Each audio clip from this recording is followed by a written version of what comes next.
हमारे खुदावन यीशु मसीह का फजल, खुदा बाप की मोहब्बत और पाक रूह की शराकत आप सबके साथ हो। आप सबको आज की इस इबादत में खुश आमदीद कहता हूँ खुदावन के हजूर। आम इतवारों में से साल के दौरान 31वें इतवार की इबादत हम उसकी नज़र कर रहे हैं, और खुदा जो मेहरबान है उसकी मेहरबानियों का शुक्रिया हम हर रोज़ खुदावन के हजूर अदा करें तो खुदा ज़रूर हमें अपनी बरकतों से माला माल करता है। आज ज़बूर नवीस इस बात का ऐलान करता है, खुदावन मुझे ना छोड़, ऐ मेरे खुदा मुझसे दूर ना रह, ऐ खुदावंद ऐ मेरी नजात, मेरी मदद के लिए जल्दी कर। आए ईमान से हम भी खुदावंद की मदद मांगे, उसके हजूर आकर अपनी गलतियों, ख़ताओं और गुनाहों पर पशेमान हों और सच्चे दिल से माफ़ी मांगते हुए आज की इस इबादत का हिस्सा बने। मैं कादर मुतलक खुदा और आप सबके सामने इकरार करता हूँ कि मैंने अपने ख़यालों, बातों और कामों निज़ गफलत से बेशुमार गुनाह किए हैं। इसलिए मैं मुक़द्दसा मरियम, हमेशा कमारी, सब फरिश्तों और मुक़द्दसों और आप सब से बिल्तमास कर कि खुदाबंद हमारे खुदा से मेरे लिए दुआ। कादिर मुतलक खुदा हम सब पर रहम फरमाए, हमारे गुनाहों को माफ़ करे और हमें हमेशा की ज़िंदगी में दाखिल करे।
सरों को झुकाएंगे, दुआ मांगे।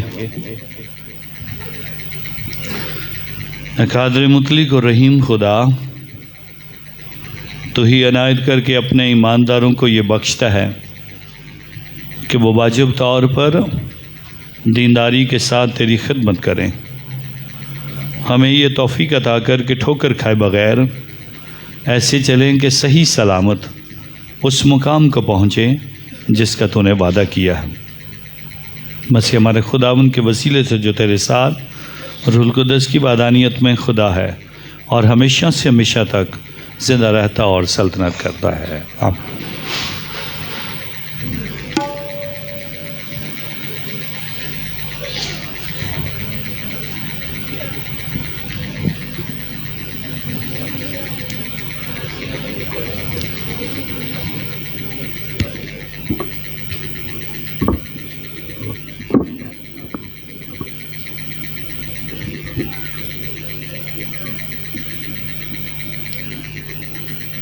तुम राह से मुनहरिफ हो गए और अपनी तालीम से बहुतों को ठोकर खिलाई।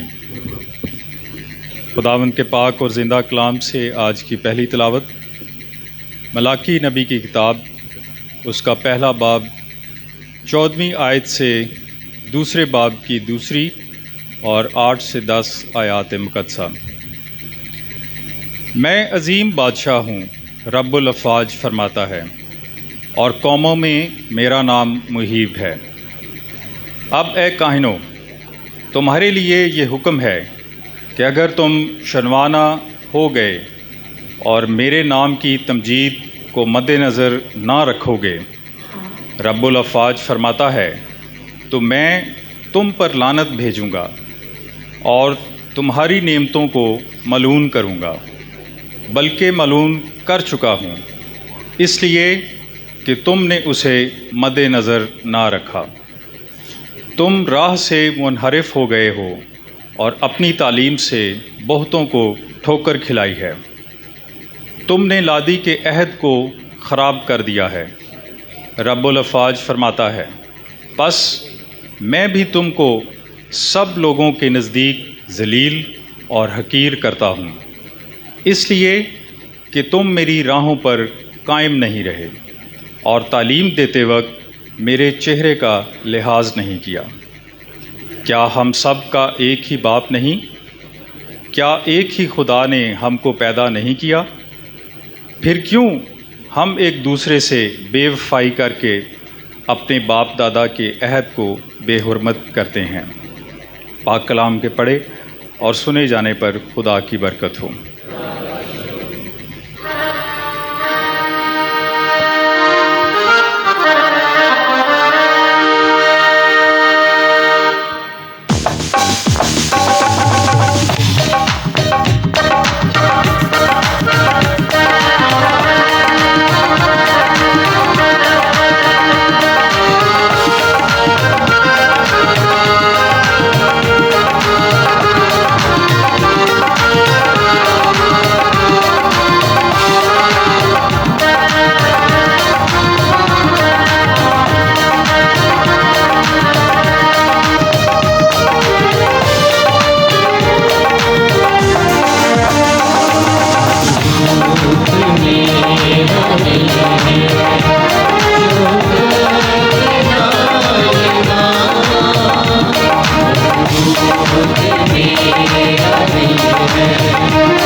ना फ़क़्त अंजील बल्कि अपनी जान भी तुम्हें देने के मुश्ताक थे। दूसरी तलावत मुक़द्दस पौलुस रसूल का पहला ख़त तसलोनिकियों के नाम, उसका दूसरा बाब 7 से 9 आयत और फिर 13 आयत। ऐ भाइयों, जिस तरह माँ अपने बच्चों को पालती है, उसी तरह हम तुम्हारे बहुत मुश्ताक होकर ना फ़क़्त खुदा की अंजील बल्कि अपनी जान तक भी तुम्हें देने को राज़ी थे, इस वास्ते कि तुम हमारे प्यारे हो गए थे। क्योंकि ऐ भाइयों, तुम हमारी मेहनत और मुशक्क़त को याद रखते हो कि हमने उस लिए कि तुम में से किसी पर बोझ ना हो, रात दिन काम करके तुम्हें खुदा की अंजील की मुनादी दी। इस वास्ते हम भी बिला नागा खुदा की शुक्रगुज़ारी करते हैं कि जब खुदा का कलाम जिसे हम सुनाते हैं तुमको मिला, तो तुमने उसे आदमियों का कलाम नहीं बल्कि जैसा दर हकीकत है खुदा का कलाम जानकर कबूल किया, और वो तुम में जो ईमान लाए तासीर भी कर रहा है। पाक कलाम के पढ़े और सुने जाने पर खुदा उनकी बरकत। हम सब नारे इंजील के लिए अपने कदमों पर खड़े होंगे।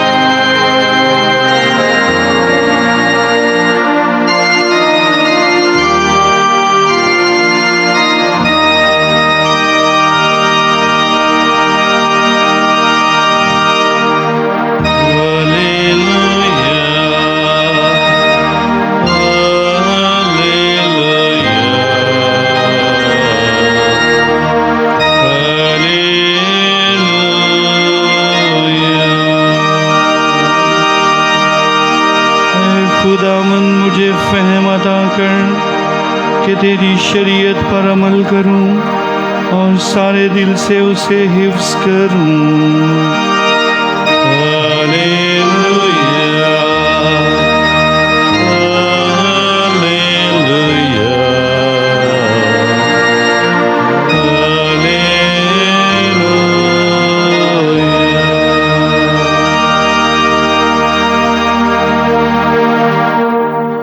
खुदावंद आपके साथ हो। अंजील मुक़द्दस मत्ती के मुताबिक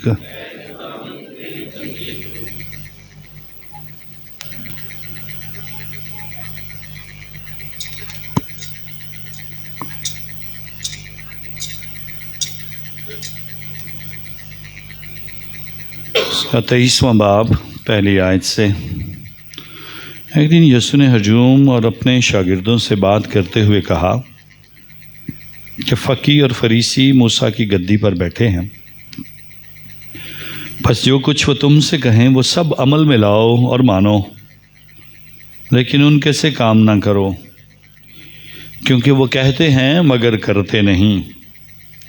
वो ऐसे भारी बोझ जो उठाए नहीं जाते बांधते और लोगों के कंधों पर रखते हैं, लेकिन आप अपनी उन्हें उंगली से भी हिलाना नहीं चाहते। वो अपने सब काम लोगों को दिखाने के वास्ते करते हैं, क्योंकि वो अपने तवीज़ चौड़े और अपने फुंदने बड़े बनाते हैं। वो ज़ियाफ़तों में सदर नशीनी और इबादत खानों में आला दर्जे की कुर्सियाँ और बाज़ारों में कूर नशात और आदमियों से रबी कहलवाना पसंद करते हैं, लेकिन तुम रबी ना कहलवाओ, क्योंकि तुम्हारा मुर्शद एक ही है और तुम सब भाई हो।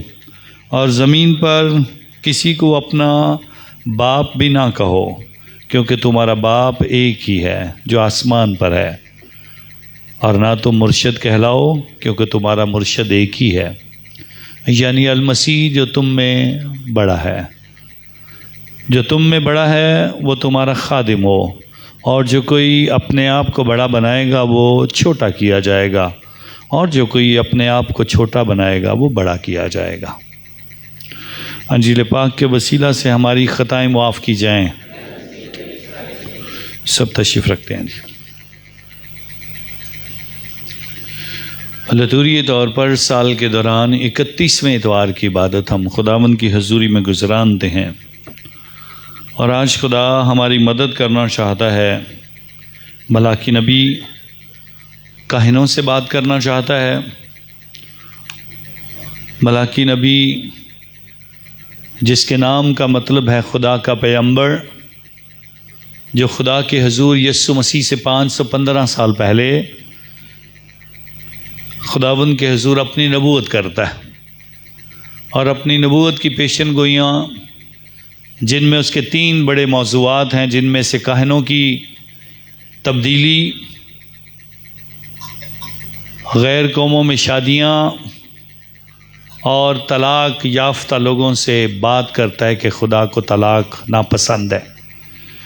सो 3 बड़े मौज़ूआत पर वो बात करते हुए खुदावंद के नाम को जलाल देता है। और आज हमें मौका मिलता है कि हम खुदावंद के हजूर मसीह के इस कलाम की तरफ तवज्जो करें जो काहिनों के ज़रिए से हमें खुदावंद के हजूर ईमान पहुंचता है। उस ईमान को हम जानें, उस ईमान को समझें, उस ईमान के मुताबिक हम ज़िंदगी गुजारें। आज मजहबी रहनुमाओं की रहनुमाई के लिए, उनकी बेहतरी और तरक्की के लिए काम करने के लिए कहा जाता है और फिर मुख्तलिफ़ तरीक़ों से खुदावंद के हजूर इस बात की दावत दी जाती है कि हम खुदा के हजूर में इस बात को समझ पाएँ कि क्या उस दौर में हो रहा था जिसका तज़किरा आज मलाकी नबी खुदावंद के हजूर करता है। काहिन क्या कर रहे थे जो खुदा के हजूर नबी को नापसंद था। मलाकी नबी पुराने अहदनामे का आखिरी नबी है जिसका तज़किरा हम पुराने अहदनामे में पाते हैं और मलाकी नबी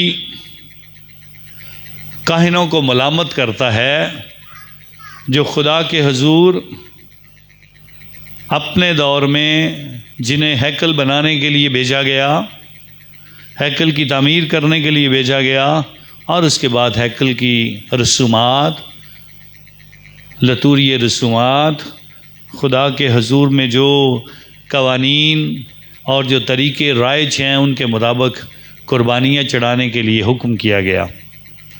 और ये काहिन खुदावंद के हजूर ऐसी कुर्बानियाँ उसकी नज़र कर रहे थे जो खुदा को नापसंद थी। मिसाल के तौर पे बकरों और बैलों की ऐसी कुर्बानियाँ जिसमें से ज़ख्मी बकरे, अंधे बकरे और बीमार जानवरों की कुर्बानियाँ चढ़ाई जा रही थीं और लोगों को तसल्ली दी जा रही थी कि खुदा आपकी कुर्बानियाँ कबूल करता है। और मलाकी नबी आकर इन्हीं चीज़ों को मलामत करता है क्योंकि वो भूल गए थे कि तकवीन की किताब में काहिन और हाबिल की कुर्बानी का तज़किरा उनकी कुर्बानी की अच्छाई, खूबसूरती और पाकीज़गी और नफासत की वजह से खुदावंद के हजूर पेश किया जाता है। दोनों भाइयों की कुर्बानी में से एक की कुर्बानी के कबूल किए जाने का तज़किरा जो खुदा के हजूर एक अच्छी कुर्बानी है उसका ज़िक्र किया जाता है और खुदा अच्छी कुर्बानी को पसंद करता है। और मलाकी नबी भी इसी तज़किरे को दोबारा सबके सामने रखना चाहता है कि जो भी खुदा के लिए करते हो अच्छा करो, उसमें मिलावट ना करो, उसमें बेईमानी ना करो, उसमें दिखावा ना करो, उसमें कोई कमी ना करो और खुदा के ज़ोर अपनी कुर्बानियाँ चढ़ाते वक्त इस बात का ख्याल रखो जो खुदा के लिए करते हो, जो खुदा के लिए मखसूस करते हो, जो खुदा को देते हो, इस सोच से दो कि वो खुदा का है और खुदा उन कुर्बानियों को कबूल भी करता है, देखता भी है और कबूल करके बरकत भी देता है। और इसका इजहार भी वो करता है जिस तरह के उसने हाबिल की कुर्बानी को कबूल करते हुए फरमाया था कि मैंने हाबिल की कुर्बानी को पसंद किया और काहिन की कुर्बानी को रद्द किया। सो खुदा हमें इस बात के लिए तैयार करते हैं और इसीलिए खुदा के हुजूर कुर्बानियाँ, उसके हुक्मों को तोड़ना, चूँकि गैर कौमों के दरमियान बनी इसराइल कौम शादियाँ कर रहे थे और उसके बाद जो ख़ानदानी ज़िंदगी का वक़ार तोड़ रहे थे, जो खुदा के हुक्मों को तोड़ रहे थे, कि पस जिसे खुदा ने जोड़ा है उसे इंसान जुदा ना करे। इन सब पर मलामत करने के लिए मलाकी नबी जो है खुदावंद के हजूर आज के इस कलाम के ज़रिए से हमारी मदद करता है। बाइबल मुक़द्दस में खुदावंद के हजूर यीशु मसीह मलामत करता है आज फ़कीयों और फरीसियों के इस रवैये को, जिसके लिए वो हम सब को भी तैयार करना चाहता है कि लावियों के कबीले को कहा गया था कि वो कुर्बानियाँ चढ़ाए। लावियों के कबीले को बयान किया गया था कि वो खुदा के घर की खिदमत करें, और फ़की और फरीसी जो बहुत सारे शायद लावी के कबीले से नहीं थे, वो आकर खुदावंद के हजूर इन कुर्बानियों को पामाल भी करते हैं। और फिर ऐलान किया जाता है कि फ़की और फरीसी मूसा की गद्दी पर बैठे हैं, और फिर कहा गया है वो जो बयान करते हैं, जो सिखाते हैं, उस पर अमल करो, लेकिन उनके से काम ना करो। क्या कर रहे थे इसका तज़किरा मैं ज़रूर बयान करता हूँ ताकि हम सब जान सकें।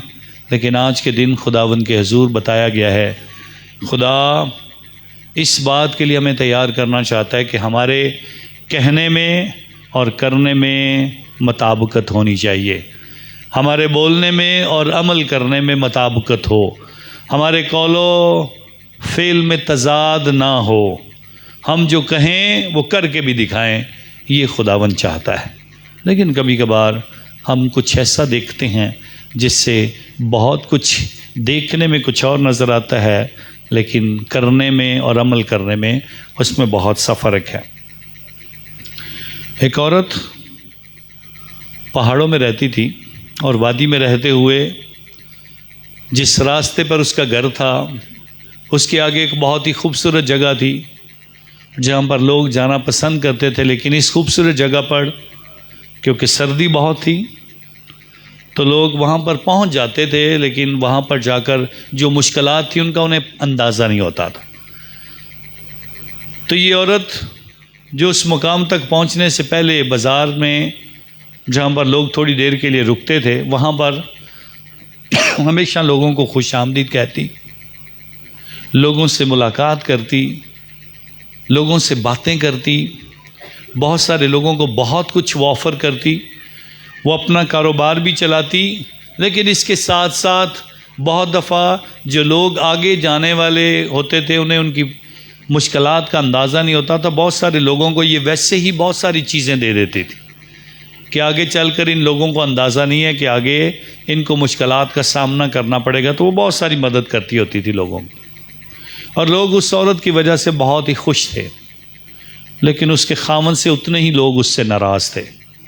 वो कभी भी लोगों से बात ना करता, कभी लोगों को सलाम ना करता, कभी लोगों से गुफ्तगू ना करता, कभी किसी मैटर में वो नज़र ना आता। बल्कि ये औरत ही बड़ी खुशी के साथ साथ हमेशा लोगों को खुशामदीद कहती और लोगों से मिलती थी। और लोग इस घराने की वजह से खुश थे, लेकिन मर्द की वजह से ना खुश थे। कई साल ऐसे गुजर गए, लोगों का एक बड़ा इसके साथ इस ख़ानदान से वाबस्तगी थी और इस औरत की वजह से इस घराने की बड़ी तारीफ़ होती थी। एक दिन अचानक से इस खामन की जो शख्स है, इस औरत का खामन जो है, उसकी डेथ हो जाती है। और जैसी उसकी डेथ होती है ये औरत बिल्कुल मुरझा जाती है। वो ना किसी से हंस के बात करती है, ना कोई चीज़ बेचती है, ना ही आगे जाने वालों को खुशामदीद कहती है, ना ही उनके लिए कोई चीज़ तैयार करती है। लोग बहुत परेशान होते हैं। ये औरत तो बहुत अच्छी थी, हमेशा सबके साथ खुशी से बात करती थी, लेकिन अब ये बोलती भी नहीं है। आपस में कुछ लोगों ने ख्याल किया कि शायद खामन की वफ़ात के बाद इसके पास इतने पैसे नहीं रहे हैं, तो लोग उसके लिए फ़ंड्स इकट्ठे करते हैं और सारे उस वादी के लोग उसके लिए फ़ंड्स इकट्ठे करते हैं और इस औरत को देते हैं। ये उनसे ले लेती है। इसके बावजूद भी खुशी की कोई बात नहीं, इसके बावजूद भी वो वैसे ही मुरझाई हुई, वैसे ही ज़िंदगी गुजार रही थी। सो वहाँ से गुजरते हुए एक दिन एक मुसाफिर ने उससे सवाल कर लिया, क्या वजह है कि अब तेरे पास वो तेरी वो तेरे चेहरे पर वो रौनक नहीं रही है। हमने इकट्ठे मिलकर सोचा कि तेरे पास शायद पैसों की कमी है, हमने फंड्स भी इकट्ठे करके तेरी मदद कर दी, लेकिन तेरी ज़िंदगी में फिर भी कोई बदलाव नहीं आया। क्या वजह है? अब तू लोगों की मदद भी नहीं करती है। तो फिर वो बताती है क्या हुआ है। उसने कहा मेरे खावंद की डेथ हो गई है और मैं जितनी लोगों की मदद करती थी, जितना मैं लोगों के लिए पैसा लगाती थी, जितना मैं खुशी के साथ काम करती थी, उसके पीछे एक ही वजह थी और वो मेरा खामन था। वो सारी चीज़ें लाकर खामोशी से देता था, वो सारे इंतज़ामात करता था, वो सारी चीज़ों का एहतमाम करता था, वो किसी से बोलता नहीं था और उसके ना बोलने की वजह से लोग उससे नफ़रत करते थे, लेकिन हकीकी तौर पर सारी खुशी की वजह वो शख्स था। सो हम भी कई दफ़ा ज़ाहरी तौर पर लोगों को देखकर अपने अंदाज़े लगाना शुरू कर देते हैं। जो भाग कर काम करते हैं, जो आगे आगे काम करते हैं, हम समझते हैं शायद यही लोग अच्छे हैं, लेकिन हम सारे अच्छे हैं जब हम अच्छे काम करते हैं। हम सारे ही अच्छाई के लिए काम करेंगे तो खुदा हमसे खुश होगा। ज़रूरी नहीं कि दिखाया जाए कि हम अच्छे काम कर सकते हैं। आज जब यीशु मसीह फ़कीयों और फरीसियों की बात करना चाहता है तो बताता है जैसी वो तालीम देते हैं, जैसा वो सिखाते हैं, उस पर अमल करो, जैसा वो करते हैं वैसा ना करो। अब ये फ़की और फरीसी क्या कर रहे थे? क्योंकि बहुत सारी चीज़ों का जिक्र यीशु मसीह ने कर दिया है। ये थोड़ा सा जिक्र मैं आप सबके लिए पढ़ देता हूँ।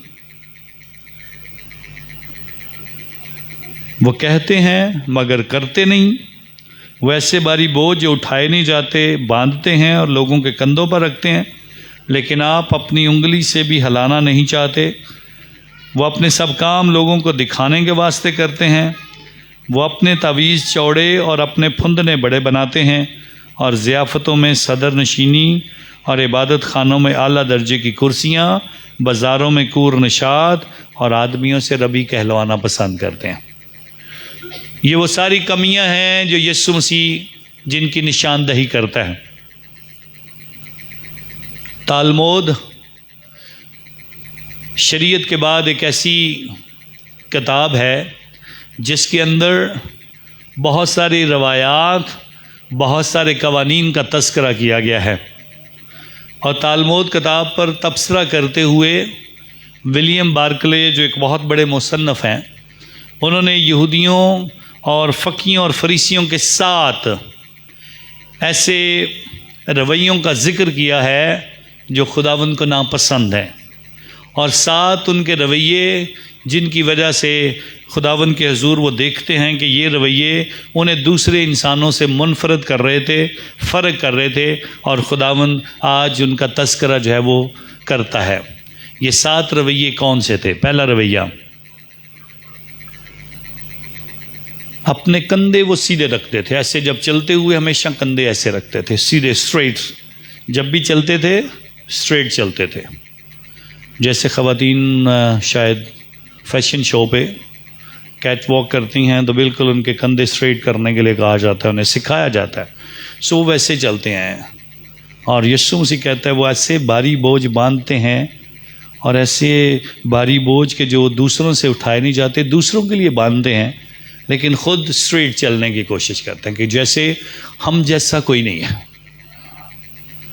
सो ऐसे कंधों वाले फरीसियों के लिए तालमूद की किताब में तस्करा किया गया। दूसरी किस्म के वो फरीसियों का जिक्र किया गया है जो हर वक्त एक्सक्यूज़ ढूंढते हैं, बहाने। क्या बहाना किया जाए, क्या ऐसी बात की जाए जिससे सबको सच लगे। जैसे सब्बत को हम मानते हैं, यीशु क्यों नहीं मान रहा? सब्बत के हम मालिक हैं। सो यीशु मसीह पर भी वो बार बार जो उंगलियां उठा रहे थे, बार बार, और ऐसे बहाने ढूंढते हैं कि जिससे वो जाहिर हो कि वो बहुत अच्छे हैं, बाकी लोग अच्छे नहीं हैं। तीसरी बात जिसके लिए कहा जाता है वो है कि वो हमेशा, कुछ यहूदी जो थे हमेशा झुके रहते थे। झुके रहने से मुराद हरगिज़ नहीं है कि उनकी कमर की हड्डी टेढ़ी थी, नहीं, बल्कि जहाँ पर भी वो लोगों को देखते जल्दी से घुटने टेक के लंबी लंबी दुआ शुरू कर देनी। जहाँ पर भी मौका मिलना वहाँ पर लोगों के सामने बड़े परहेजगार और बड़े एकदम से बड़ी आजिज़ी और इनकिसारी जो है वो दिखानी। लोगों को देखते सारी उनके चेहरे बदल जाना और फिर उनके सर नीचे झुक जाना। सो खुदा के हुज़ूर ये भी उनका एक रवैया था। चौथा रवैया वो था, वो हमेशा अपने आप को ज़ख्मी करते थे, या ऐसे लगता था जैसे अंधे हैं, जैसे ब्लाइंड हैं। वो इस तरह से कैसे कि तलमूद की किताब में इस बात का तज़किरा किया जाता है कि कुछ फरीसी ख़वातीन को नहीं देखते हैं, और पब्लिक में जहाँ पर बहुत सारे लोग हैं अपनी माँ से बात नहीं करते हैं, अपनी बीवी से बात नहीं करते हैं, अपनी बेटी से भी बात नहीं करते हैं।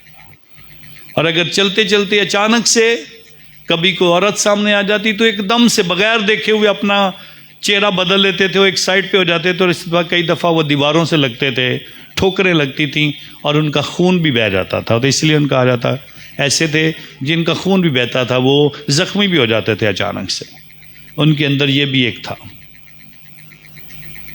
फिर पांचवी किस्म कि वो हमेशा अकाउंटेबिलिटी की बात करते थे, नफ़ा और नुकसान की बात करते थे। मुझे क्या मिलेगा, सवाब क्या हासिल होगा, क्या करूँगा और इसके बाद मुझे क्या फ़ायदा पहुँचेगा। सो ये भी उनके अंदर है कि हर काम फ़ायदा के लिए करना है। हर बार अगर उसका कोई फ़ायदा नहीं है तो फिर करने का ज़रूरत नहीं है। सो हमेशा फ़ायदे और नफ़े को सामने देखा जाता था। छठी बात, डरते बहुत हैं। डर किस बात का था? डर इस बात का था अगर मेरे से गलती होगी तो खुदा इसकी कितनी मुझे सज़ा देगा। ये डर और खौफ उनके अंदर हमेशा रहता था। मेरे से ये गलती होगी तो मुझे इसकी कितनी सज़ा मिलेगी, मैं किस तरह से खौफ में ज़िंदगी गुजारूं, ये ना हो जाए मेरे से गलती ना हो जाए। हर वक्त डरे रहना, हर वक्त इस बात के लिए कई काम ना करना कि शायद मेरे से गलत ना हो जाए। सातवीं बात जो तलमूद की किताब में फरीसियों के बारे में लिखी है वो ये है कि वो खुदा से कुछ बहुत मोहब्बत करते थे, अच्छी ज़िंदगी गुजारते थे। हमेशा उनकी ज़िंदगी से, उनके अंदर से खुदा की मोहब्बत वो जो थी नज़र आती थी। आखिरी नुक्ते को छोड़कर पहले 6 नुक्ते जो हैं इसमें आप अपने आप को देखने की कोशिश करें। आप अपनी ज़िंदगी में कैसे ज़िंदगी गुजार रहे हैं? क्या आप भी ऐसे ही बस अकड़ के चलते हैं? क्या आपको भी दिखावे के काम पसंद है? क्या आप भी दूसरों से नफ़रत करके मुंह मोड़ लेते हैं? क्या आप भी हर वक्त सवाब की बात हो, नफ़े की बात हो, फ़ायदे की बात हो तो फिर बात करते हैं? क्या आप भी डर की वजह से खुदा के घर तक पहुंचते हैं? क्या हमारी दुआ और हमारी इबादत ऐसी है, हम किसी खौफ से, किसी लालच से हम खुदा के घर में आते हैं? सो खुदा के ज़ूर बताया गया है, अगर तो आप इन रवैयों के लिए सिर्फ सोचते हो तो फिर आप में और फ़कीयों और फरीसियों में कोई फ़र्क नहीं है। और इसीलिए बताया गया, वो अच्छी बात बताते हैं, वो कलाम की बात बता रहे हैं, वो खुदा के हुजूर में खुदा के हुक्मों की बात करते हैं, वो ईमान की बात करते हैं, वो इबादत की बात करते हैं, वो नेक ज़िंदगी की बात करते हैं। उनकी बातें सुनो और मानो, लेकिन उनके से काम ना करो, क्योंकि उनके कौल और फ़ेल में तज़ाद है। वो कहते कुछ और हैं, करते कुछ और हैं। और इसीलिए आज 2 का मैं ज़िक्र करता हूँ यहाँ पर, थोड़े से जो हम कई बार देखते हैं। तवीज़ों की बात की गई है क्योंकि वो अपने तवीज़ चौड़े और अपने फुंदने बड़े बनाते हैं। तवीज़ कलाम की आयात लिख लिख कर वो अपने माथे पे बांधते थे। यहूदी जो कट्टर यहूदी हैं वो अपने माथे पे बांध के रखते हैं, हम कलाम के नज़दीक हैं, खुदा हमारे दिमाग में है। कलाम हमारे दिमाग के अंदर है दिखाने के लिए, और कभी कभी बड़े बड़े तवीज़ ये दिखाने के लिए कि हम बड़े खुदा के हुक्मों पर मानते हैं।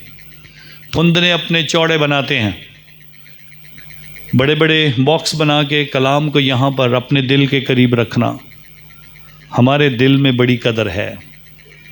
अपने जो लिबास पहनते थे उसके नीचे बड़े बड़े जो फुंदने जिनका जिक्र किया जाता है, जो फुम्मन हम अपनी पंजाबी ज़ुबान में कहते, वो बड़े बड़े बनाते थे चारों कोनों के ऊपर। और ये खुदावन के हुज़ूर सोचते थे कि ये खुदा के हुक्म है जो मैं उठाए फिरता हूँ। और ये उनकी चद्दर के साथ 2 फीट बनाने की इजाज़त थी। कईयों ने तो अपने फुंदने 2-2, 3-3 मीटर तक बना लिए कि चलते हुए नजर आए मैं बड़ा हुक्मों को मान रहा हूँ। खुदा के हुजूर कभी कभी हम भी बहुत सारे काम दिखावे के तौर पर करते हैं, और यीशु मसीह बिल्कुल दिखावे के कामों को पसंद नहीं करता है। यीशु मसीह चाहता है आप जो कुछ भी करते हो वो दिल से करो, आपका दिल इस बात की गवाही दे कि आप खुदा के साथ चल रहे हो, आपकी ज़िंदगी से नज़र आए, आप अपनी ज़िंदगी से दिखा सको, आपके ईमान से वो चीज़ें नज़र आनी चाहिए। और अगर ईमान नहीं है, खुदा पर भरोसा नहीं है, यकीन नहीं है, तो आप अपनी ज़िंदगी में कभी कामयाब नहीं हो सकते हो। सो इसी के लिए हमें आज दिखाया गया है, सिखाया गया है, बताया गया है। हम सीखते हैं कि खुदा के ज़ुर किस तरह से इस ज़िंदगी की बातों को सीख सकें। फौज में जब एक ग्रुप बदलता है दूसरे ग्रुप के साथ, जब उनकी चेंजेस होते हैं, तो एक ग्रुप 30 फौजियों का एक ग्रुप अपने एक कमांडर के साथ उनकी ड्यूटी लगती है कि वो जाकर ऊपर पहाड़ों पर बर्फ़बारी के अंदर जाकर वहाँ पर जाकर अपनी ड्यूटी देंगे।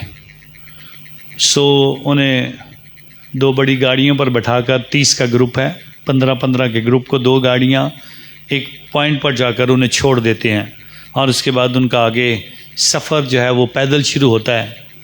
सर्दी बढ़ती जा रही है, और इस सर्दी के दौरान दरमियान में एक वादी है, और इस वादी के बाद आगे एक ऊंचे पहाड़ पर जाकर वहाँ पर उनकी ड्यूटी है, जहाँ पर उन्हें जाकर ये ड्यूटी करनी है 3 महीने तक। सो ये ग्रुप अपने कमांडर के साथ जाते हैं, और जैसे ही गाड़ियों से नीचे उतरते हैं फिर पैदल सफ़र शुरू होता है। रास्ते की सर्दी और थकन की वजह से उनके हाथ कांपते हैं, उनके होंठ जो है वो भी कपकपाते हैं, और इस तरह से उनके चेहरों से नज़र आता है कि कितनी सर्दी है। और उम्मीद एक ही है कि आगे एक वादी है, और उस वादी में पहुंचेंगे तो कुछ ना कुछ ऐसा मिलेगा खाने को या पीने को मिलेगा जिससे हमारी एनर्जी जो है वो बहाल हो जाएगी।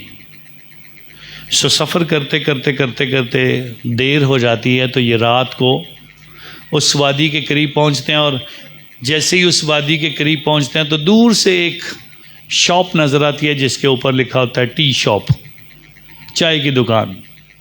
तो बड़े खुश होते हैं अंदर से कि चाय की दुकान नज़र आ गई है, यहाँ से चाय मिल जाएगी, कुछ गर्म मिल जाएगा पीने को, तो हम इस सर्दी से छुटकारा पा लेंगे।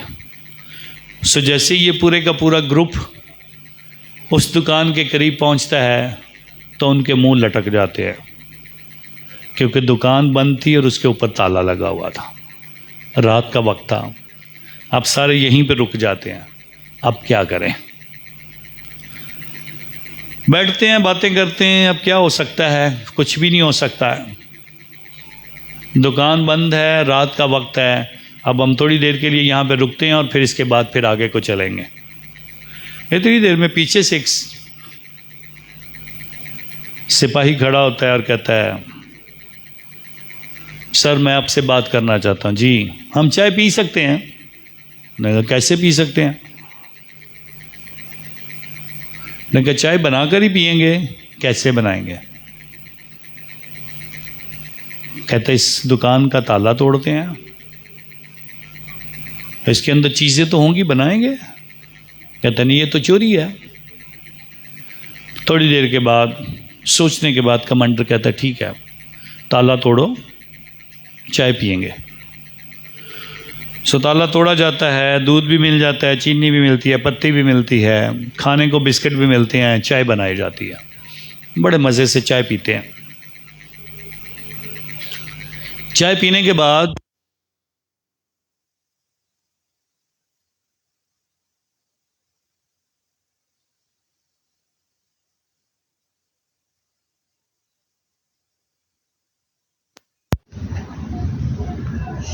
तो कमांडर कहता है रुको।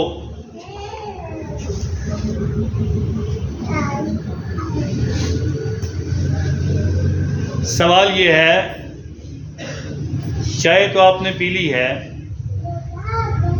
क्या ये रवैया डाकुओं का नहीं है?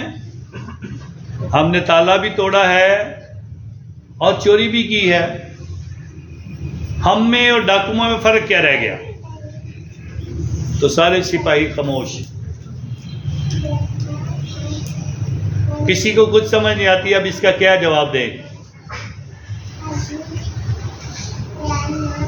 इस खामोशी को तोड़ने के लिए कमांडर ने कहा हम चोर ना कहलाएं,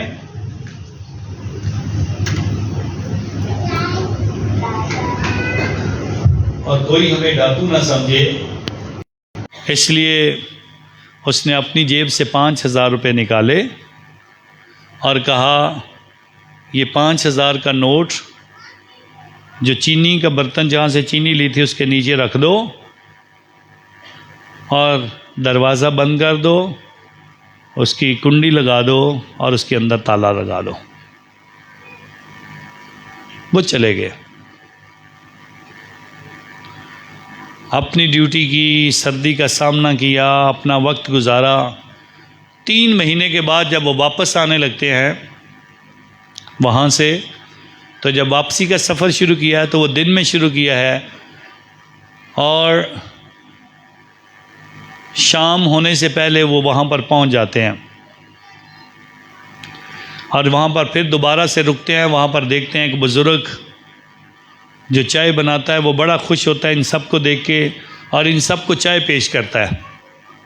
सारे चाय पी रहे हैं और बुज़ुर्ग से बातें करते हैं। एक ने सवाल किया बुज़ुर्ग से, बाबा जी ज़िंदगी कैसे गुजरती है? उसने कहा खुदा का शुक्र है, वादी में इतने ज़्यादा लोग नहीं रहते हैं, बहुत कम लोग इस तरफ आते हैं सैर करने के लिए, लेकिन चलो 10-12 लोग रोज़ आ ही जाते हैं चाय पीने वाले, और मेरे घर का ख़र्चा चलता है, खुदा का बड़ा शुक्र है। गुर्बत ज़रूर है लेकिन मैं खुदा का शुक्र करता हूँ। तो किसी एक ने कहा आप अब भी खुदा का शुक्र कर रहे हो इस गरीबी में भी? अगर खुदा होता तो आपकी गुर्बत ख़त्म कर देता, अगर खुदा होता तो आप इतने गरीब ना होते। तो उस बुज़ुर्ग ने कहा खुदा है और मैं उस पर यकीन रखता हूँ, मैं जैसा भी हूँ खुदा का शुक्रिया अदा करता हूँ, मेरी गुर्बत में वो मेरा मददगार है। उसने कहा कैसे तेरा मददगार है? उसने कहा कुछ देर पहले, कुछ 3 महीने पहले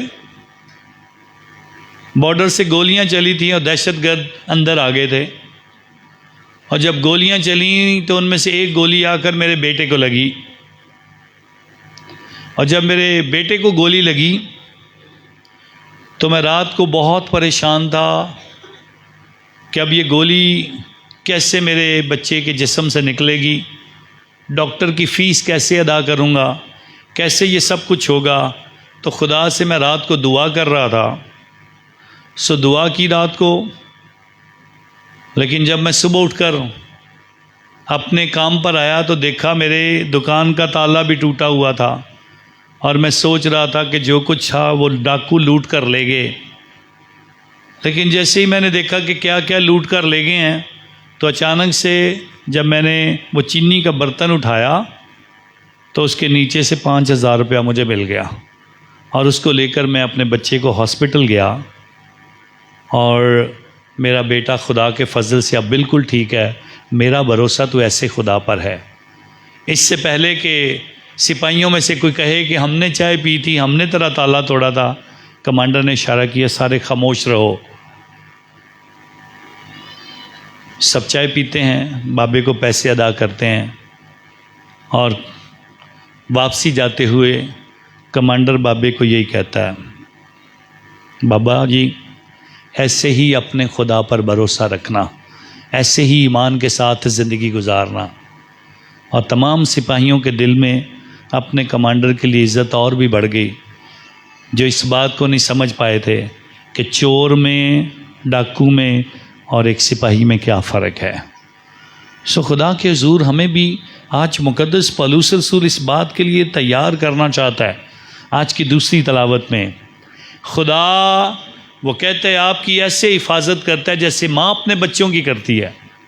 खुदा को भी ऐसी ही फ़िक्र है जैसे माँ को अपने बच्चों की फ़िक्र है। जैसे माँ अपने बच्चों को प्यार करती है वैसे ही खुदा आपको प्यार करता है। जैसे माँ को आपकी हर ज़रूरत का पता है वैसे ही खुदा को आपकी हर ज़रूरत का पता है। और खुदा हर ज़रूरत में आपका साथ देता है।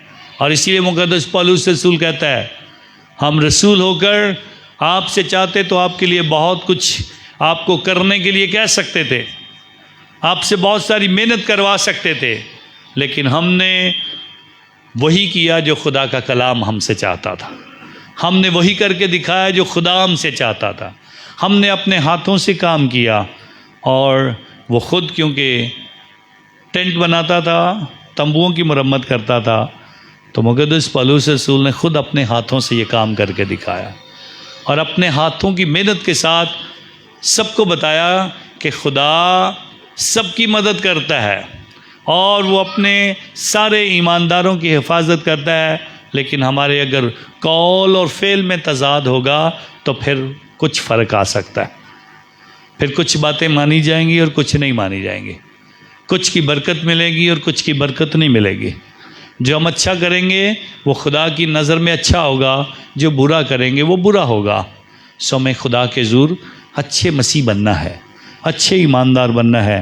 और जिस तरह आज मलाकी नबी इस बात का तज़किरा करता है कि मैं तुम्हें ज़लील और हकीर कर सकता हूँ, मैं तुम्हें बुरा भला कह सकता हूँ अगर तुम अपनी ज़िंदगी के काम नहीं बदलोगे। सो खुदावंद चाहता है हम अपने अपने अमाल पर गौर करें, अपने कौल और फ़ेल में तज़ाद ना लाएं, बल्कि जो कहें वो करके दिखाएं। स्वयं खुदा का शुक्रिया अदा करें उसकी मेहरबानियों के लिए, उसके फ़ज़ल के लिए, उसकी क़ुव्वत के लिए जो हम सबसे प्यार करता है।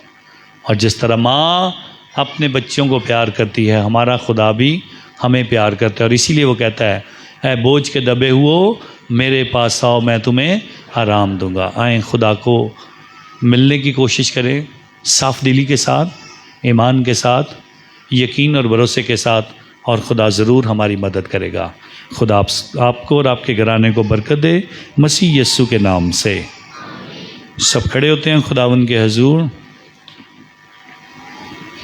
अपने ईमान का इकरार करते हैं, रसूलों का अक़ीदा।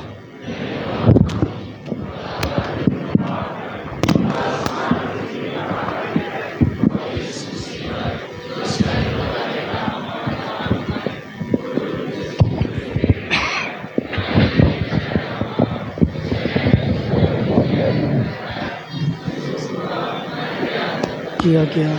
बरज़ख मुतरा तीसरे रोज़ मुर्दों में से जी उठा, आसमान पर चढ़ गया, खुदा कादर मुतलक बाप के दाहिने हाथ बैठा है, वहाँ से वो ज़िंदा और मुर्दों की अदालत के लिए आने वाला है। मैं ईमान रखता हूँ रूहुल कुद्दस पर, पाक कैथोलिक कलीसिया, मुक़द्दसों की शराकत, गुनाहों की माफ़ी, जिस्म के जी उठने और हमेशा की ज़िंदगी पर।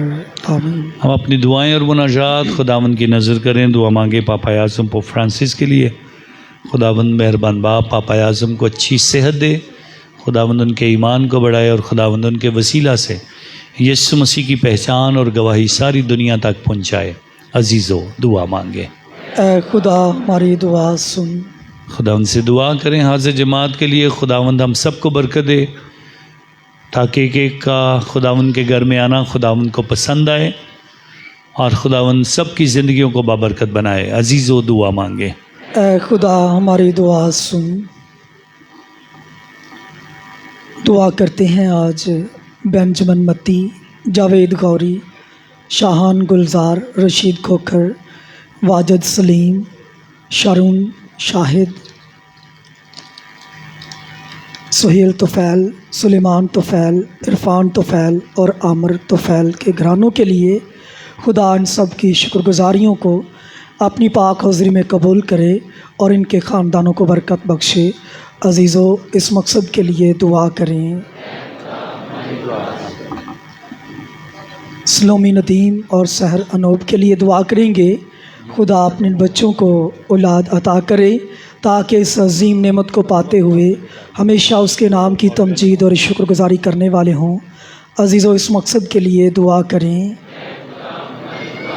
तमाम उन लोगों के लिए भी दुआ करेंगे जो किसी भी तरह की दुख तकलीफ़ में हैं या बीमार हैं, और दुआ करेंगे आज जमीला चार्ल्स के लिए, सैमुअल सादिक, परवेज़ मसीह, ज़फ़र खुशी, मैरी फारिस, शरीफा बीबी के लिए कि खुदा अपने इन बच्चों को अपने दस्ते कादर से छूकर कामिल शिफा और तंदुरुस्ती अनायत करे। अजीज़ों, इस मकसद के लिए दुआ करें। खुदा हमारी दुआ सुन। तमाम बेरोज़गार लोगों के लिए भी दुआ करेंगे और ख़ास तौर पर जावेद मसीह के लिए खुदा इन्हें अच्छा रोज़गार बख्शे। अजीज़ों, इस मकसद के लिए दुआ करें। आज उन तमाम मरहूमीन को भी याद करते हैं जो खुदा उनमें सो चुके हैं। ख़ास तौर पर दुआ करेंगे आज फ्रांसिस गौरी के लिए, कैथरीन गिल, अबीरा शाहिद, बाबर, नुसरत एग्नस, सीमा बीबी, अनायत गिल, तुफ़ैल लाल के लिए कि खुदा इन तमाम मरहूमीन की रूहों को अब्दी आराम अता करे और इन्हें अपने बारगज़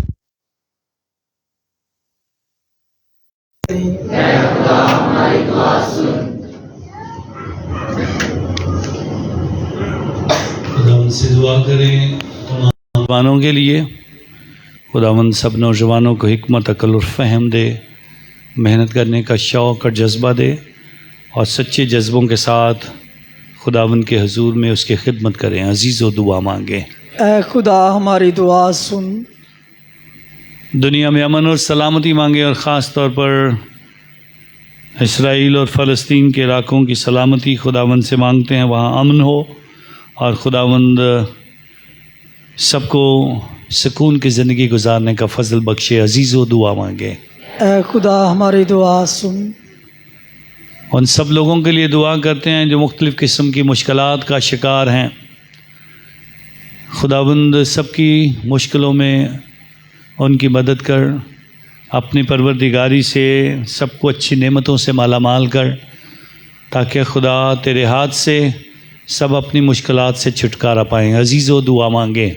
ऐ खुदा हमारी दुआ सुन। तमाम मरहूम ईमानदारों के लिए और ख़ास तौर पर आज के दिन हम ज़किया थॉमस के लिए दुआ करते हैं जो खुदावंद में सो गई हैं। खुदावंद मेहरबान बाप उन्हें अपने अब्दी अवानों में कबूल करे, सोगवार ख़ानदान को हौसला तसल्ली दे और खुदावंद इस बुज़ुर्गा को हमेशा की ज़िंदगी दे। अजीज़ो दुआ मांगे। ऐ खुदा हमारी दुआ सुन।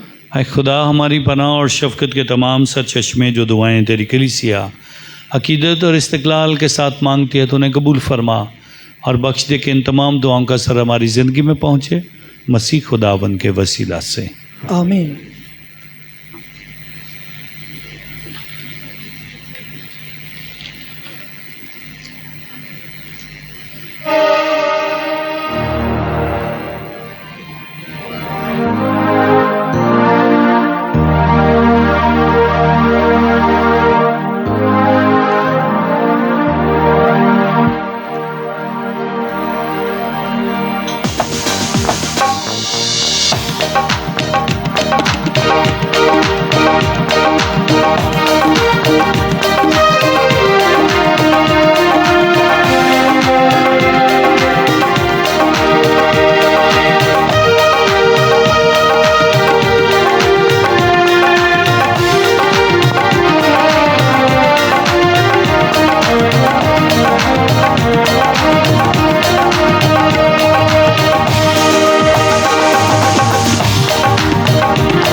अजीज़ व दुआ मांगें कि हमारी ये कुर्बानी खुदा कादर मुतलक बाप के हजूर में मकबूल हो।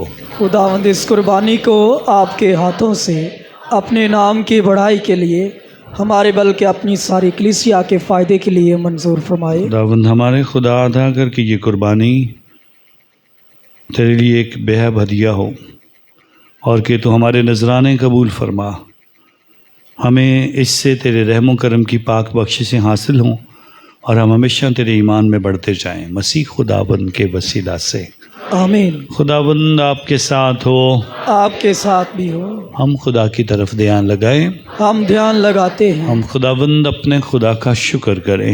ये वाजिब और दुरुस्त है, ये वाकई वाजिब और नहायत मुनासिब है ए कदूस बाप कि हम हर वक्त और हर जगह तेरा शुक्र अदा करें। तुझ मेहरबान खुदा को दुनिया से इतनी मोहब्बत थी कि तूने हमारे पास एक ऐसा नजात देने वाला भेजा जो सवाए गुनाह के बाकी हर चीज़ में हम जैसा इंसान बनकर हमारे दरमियान रहे। हम तो नाफरमानी के सबब सब कुछ खो बैठे थे, मगर अपने प्यारे बेटे की नाफरमानी, अपने प्यारे बेटे की फर्मा बरदारी को देखकर तूने फिर वही सब कुछ हमें वापस करके हम में प्यार की वही वजूहात पाई जो तू अपने बेटे में पाता रहा। इसलिए हम तमाम फरिश्तों और मुक़द्दसों के साथ मिलकर शादमानी के साथ ये कहते हुए तेरी ताज़ीम करते हैं, कदूस कदूस कदूस खुदावंद लश्करों के खुदा, आसमान और ज़मीन तेरे जलाल से ममूर हैं। आलम बाला पर होशाना, मुबारक है वो जो खुदावंद के नाम से आता है। आलम बाला पर होशाना। मेहरबान बाप, तो वाकई कदूस है, तू पाक है और हर एक पाक चीज़ तुझी से आती है। हमारी दुआएं कबूल कर, पाक रूह को भेज ताकि ये नजराने पाक और मुतबरक हों और हमारे खुदावंद यीशु मसीह का बदन और खून बने। यीशु मसीह ने दुख उठाने के लिए तैयार होकर अपने आखिरी खाने के मौका पर रोटी ली। उसने शुक्र किया, रोटी तोड़ी और ये कहकर अपने शागिर्दों को दी कि तुम सब इसमें से लो और खाओ, ये मेरा बदन है जो तुम्हारे लिए दिया जाएगा।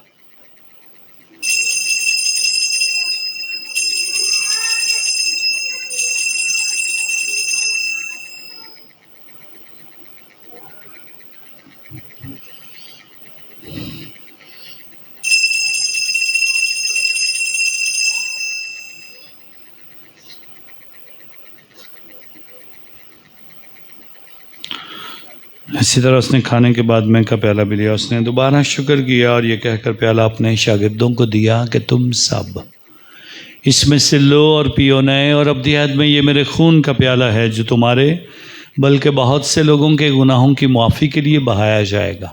मेरी याद में यही किया करो।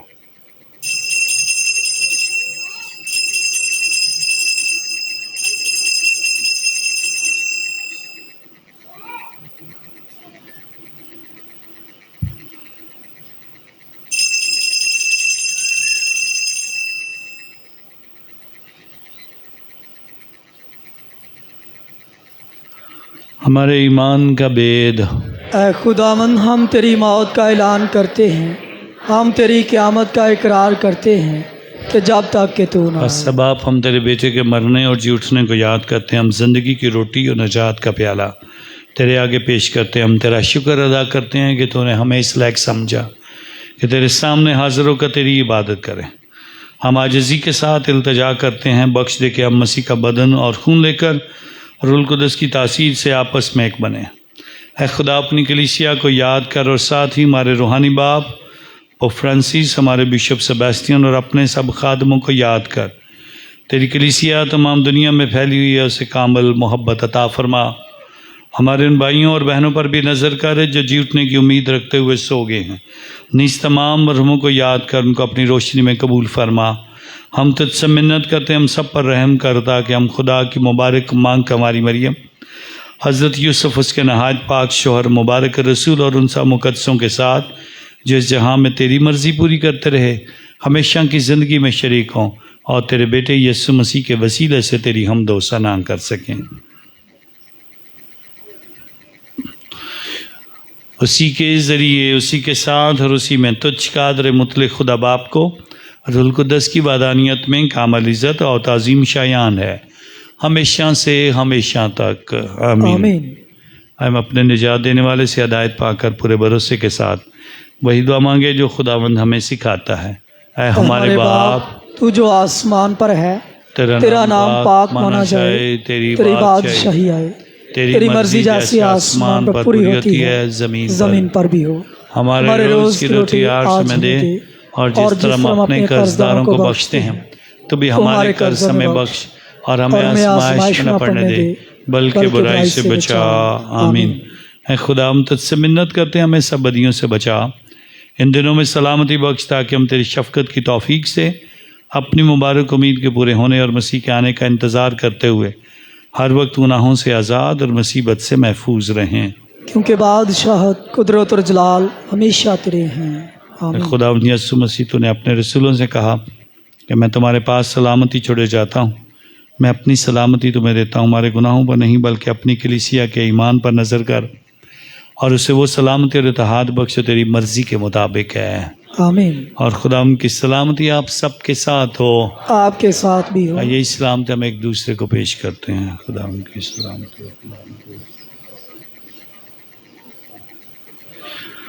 हमारे खुदावंद यीशु मसीह के पाक बदन और खून का मिलाया जाना पाक शर्त लेने वालों को हमेशा की ज़िंदगी दिलाए। ऐ खुदा के बर्रे, तू जो जहान के गुनाहों को उठा ले जाता है, हम पर रहम कर। ऐ खुदा के बर्रे, तू जो जहान के गुनाहों को उठा ले जाता है, हम पर रहम कर। ऐ खुदा के बर्रे, तू जो जहान के गुनाहों को उठा ले जाता है, हमें सलामती इनायत कर। तो यीशु मसीह मैं तुझसे दुआ करता हूँ तेरे पाक बदन खून की शराकत हमारे लिए फतवा या सज़ा का बायस ना बल्कि तेरे रहमत के मुताबिक हमारे जिस्म रूह की हिफाजत करे, हमारे लिए दायमी राज साबित हो।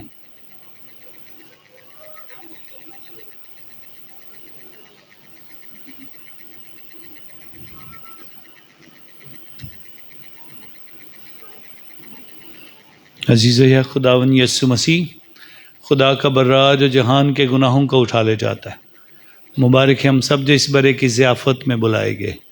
ऐ खुदावन मैं इस लायक नहीं कि तू मेरे यहाँ आए, लेकिन से तू कह ही दे तो मेरे रूह शफा पाएगी। मसीह का बदन और खून हमें हमेशा की ज़िंदगी के लिए महफूज रखे। आमीन। मेहरबानी करके जिन्होंने पहली पाक शराकत का साक्रामेंट हासिल किया हुआ है वो ही सिर्फ पाक शराकत के लिए आएंगे।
मसीह खुदा मेरे अज़ीज़ मोमिनीन, चंद एक ऐलानात हैं, लेकिन उससे पहले शादी के लिए कुछ पुकारें। लड़के का नाम है ज़ीशान, वालिदैन है मुश्ताक, इकबाल और आसिया। मकान number 24/2 F sector E Islamabad का रहने वाला।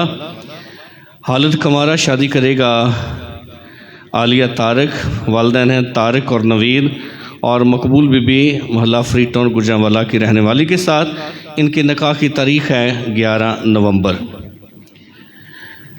लड़के का नाम है शान यूसुफ, वालिदैन हैं यूसुफ नवाब और परवीन यूसुफ, मोहल्ला Christian Park Wandala Road Shahdara Lahore का रहने वाला हालिद कमारा शादी करेगा उमा वाजिद, वालिदैन हैं वाजिद सलीम और नुसरत एग्नस, मोहल्ला इस्लाम कॉलोनी सियालकोट रोड गुजरांवाला की रहने वाली के साथ हालिद कुमारी।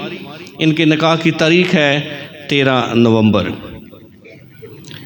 लड़के का नाम है रऊफ भट्टी, वालिदैन हैं परवेज़ और रशीदा बीबी, मोहल्ला खोखर की गुजरांवाला का रहने वाला हालिद कुमारा शादी करेगा इकरा, वालिदैन हैं मुश्ताक और रेहाना, लद्देवाला वडाइश गुजरांवाला की रहने वाली के साथ हालिद कुमारी। इनके निकाह की तारीख़ है 12 नवंबर। लड़के का नाम है दनान, वालिदैन हैं महबूब और मुसरत, अज़ीज़ कॉलोनी गुजरांवाला का रहने वाला हालिद कुमारा शादी करेगा किरण, सूबा खान और सरैया, कुरंगी नंबर 1/2 कराची की रहने वाली के साथ हालिद कुमारी। इनके निकाह की तारीख़ है 17 नवंबर। लड़के का नाम है ज़ीशान, वालिदैन हैं सनाउल्ला और सरैया, दसगी टाउन फतोमंड का रहने वाला हालिद कुमारा शादी करेगा रिमशा, वालिदैन अमीन और रेहाना, ततले अली गुजरांवाला के रहने वाली के साथ। इनके निकाह की तारीख़ है 18 नवंबर।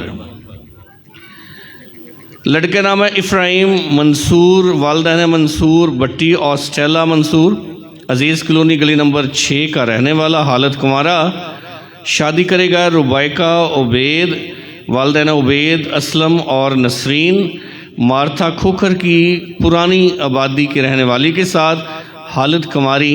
इनके निकाह की तारीख़ है 1 दिसंबर। मेरे अज़ीज़ों, अगर इन पुकारों में कोई शरई या कानूनी रुकावट हो तो बराए मेहरबानी आप वक्त से पहले ऑफिस से रब्ता कर सकते हैं। ऐलानात में सबसे पहले आने वाला इतवार इसी माह का दूसरा इतवार है और आप सब जानते हैं हर महीने के दूसरे इतवार को बच्चों को पाक बपतिस्मा का साक्रमेंट दिया जाता है। जो ख़ानदान घराने अपने बच्चों को पाक बपतिस्मा का साक्रमेंट दिलवाना चाहते हैं, आने वाले इतवार को उन्हें अपने हमरा लाएँ, बच्चों को सफ़ेद लिबास पहनाएँ, एक सफ़ेद मोमबत्ती अपने हमरा लाएँ और डेट ऑफ बर्थ की एक फ़ोटो कापी, वो बेशक बेफॉर्म या बेशक नादरा की यूनियन काउंसिल की हो, आप बराए मेहरबानी अपने साथ ज़रूर लेके आएँ। जैसा कि आप जानते हैं हमारी सालाना कन्वेंशन जो है 18 और 19 नवंबर को 2 रोज़ा रूहानी इज्तिमा का इनेकाद किया गया है। सबसे पहले आप दुआओं में याद रखें, उसके बाद अपने भरपूर तावन के साथ, जिस तरह आप हमेशा अपने हदिया जात से, शुक्रगुजारियों से, नजरानों से इस कन्वेंशन की रौनक को दुबाला करते हैं, इंतज़ामात में अपना हिस्सा डालते हैं। हमारे मुनासिबान आपकी तरफ आ रहे हैं, उनके पास हदिये की कॉपीज़ हैं, तो आप बड़ी खुशी और शादमानी के साथ, ईमान के साथ अपना हिस्सा जो है वो खुदावन के इस काम के लिए ज़रूर आप दें। चर्च की तमीर का काम हो रहा है और सामने आपने देखा है जहाँ पे मेन हमारा जो गेट होगा वहाँ पर भी पिलर्स जो हैं वो बन रहे हैं। एक बड़ा खूबसूरत गेट बनेगा, ये बहुत अभी डिज़ाइनिंग वहाँ पर भी होगी, बाहर भी, बाद मेन रोड पर भी। तो अभी सिर्फ पिलर बन रहे हैं, वो आप देख सकते हैं। काफ़ी बेंचेस बन चुके हैं। चर्च के फ्रंट पे भी जितना काम है आप देख सकते हैं, जहाँ पे टावर बनना है वहाँ पे भी काम हो रहा है। तो आप अपनी दुआओं के साथ साथ चर्च की तमीर में भी अपना हिस्सा जो है वो खुशी और शादमानी के साथ दें, ताकि खुदावंद के घर की तमीर जो है वो पाया तकमील को ज़रूर पहुँचे। इसके साथ साथ ही गुजारिश की थी उन बड़ों के लिए, बच्चों के लिए, बुज़ुर्गों के लिए जिन्होंने अभी तक पहली पाक शराकत नहीं ली, कि वो अपने नाम अपने इलाका के बाबूजी को लिखवाएं, ताकि हम उनकी तैयारी के लिए यहाँ पे उनके लिए कोई बंदोबस्त कर सकें। और उन बच्चों ने जिन्होंने पहले पाक शाकत ले ली है, उनके इस्तेकाम के लिए भी अपने बाबूजी को अपने बच्चों के नाम जो हैं वो ज़रूर दें। क्वायर की प्रैक्टिस जो है वो कल से हम शुरू करेंगे। ये रेगुलर प्रैक्टिस होगी कल शाम से। ये 5 बजे का टाइम है। कोशिश करें सब वक्त का ख्याल रखें। और जैसा कि पिछले हफ्ते भी फादर जी ने आपसे कहा था को नौजवान बच्चियां या बच्चे जो भी अपने आप को खुशी के साथ चर्च में इस खिदमत के लिए पेश करना चाहते हैं, हम उनसे गुजारिश करते हैं कि वो वक्त से पहले हमसे रब्ता करें ताकि हम खुदावंद के घर में हम्दो सना के इस अमल में बढ़ चढ़ कर जो है वो हिस्सा लें और खुदावंद से बरक़ात और फ़ज़ाइल हासिल करें। फादर जी की जुबली का साल है। आप सब जानते हैं पिछले सोमवार की शाम को बहुत से लोग यहाँ से लाहौर हम गए थे, बड़े गिरजाघर में कैथेड्रल में बहुत खूबसूरत प्रोग्राम हुआ। और बहुत से ऐसे लोग हैं जो पहली दफ़ा गए थे, मेरे साथ जो मेरे इलाके के लोग भी थे, और उन्होंने कहा जी हम तो बाबा जी पहली दफ़ा आए हैं, हमने ऐसा चर्च नहीं देखा, ऐसा माहौल नहीं देखा। तो फादर जी आपकी इस मोहब्बत के लिए कि आप उन लोगों को ले जाने में आप ज़रिया बने हैं, ज़ोरदार तालियां फादर जी के लिए। ज़ाहिर अगर आपकी जुबली शायद ना होती तो शायद वो लोग अभी ना जा सकते। तो फादर जी आपका बहुत शुक्रिया। फादर जी की जुबली है और 18 को जब पहला रोज़ होगा कन्वेंशन का, हम भरपूर तरीके से सारी कलीसिया के साथ मिलकर एक दफ़ा फिर यहाँ पर उनकी जुबली का जश्न मनाएंगे और उन्हें हम सब मिलकर जो है वो विश करेंगे। बहुत शुक्रिया।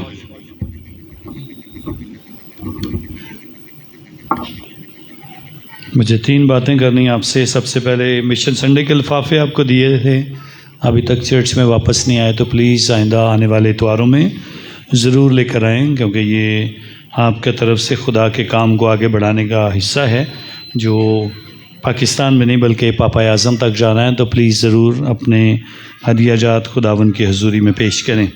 शुक्रिया अदा करना चाहता हूँ वाजिद सलीम के ख़ानदान के लिए जो उन्होंने शुक्रगुजारी के लिए चर्च की तमीर के लिए 10,000 रुपये दिए हैं। खुदा उनको और उनके घराने को बरकत दे। जो भी खुदा के ज़ूर अपने हदिया जात खुदा के घर के लिए देते हैं, खुदावंद उनके घरानों को अपनी बरकतों से माला माल करे। बहुत सारी पुकारें पड़ी गई हैं मेहरबानी से।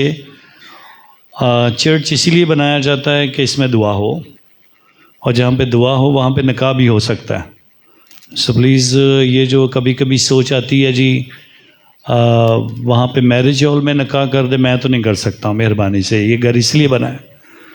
सो इसका इंतज़ाम पहले करें, यहाँ पे आएँ। मैं 2 बार करने के लिए तैयार हूँ आपकी मदद, लेकिन निकाह एक बार ही होगा। लेकिन मेहरबानी से इस बात को यकीनी बनाएं कि जहाँ पे हम सारे इंतज़ामात करते हैं चर्च के लिए भी टाइम निकालें। निकाह के बग़ैर शादी मुकम्मल नहीं होती है। खाना, मेहंदी, दूसरे सारी रसूमात रह जाएं, निकाह नहीं होगा तो फिर शादी नहीं होगी, ख़ानदान आबाद नहीं होगा, और बरकत के बग़ैर ख़ानदान नहीं होता है। सो प्लीज़ बरकत लेने के लिए खुदा के घर में भी आएँ।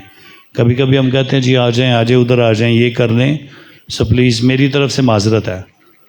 फिर बाबूजी पढ़ देंगे, शायद वो भी नहीं इजाज़त देंगे हम, क्योंकि हमें ये सिखाना है आप लोगों को। खुदा का घर इसीलिए है। तो ज़रूर कोशिश करें जब आप अपने बाकी के प्रोग्रामों की तरतीब देते हैं तो निकाह के लिए भी वक्त की तरतीब जो है वो ज़रूर दें और वक्त निकालें। बाकी कामों की तैयारी के लिए जैसे होता है, तो खुदा के घर में ही हम कोशिश करें कि निकाह का साक्रामेंट अदा किया जाए और सारे यहीं से बरकत हासिल करें। सब खड़े होते हैं खुदावन के हुजूर।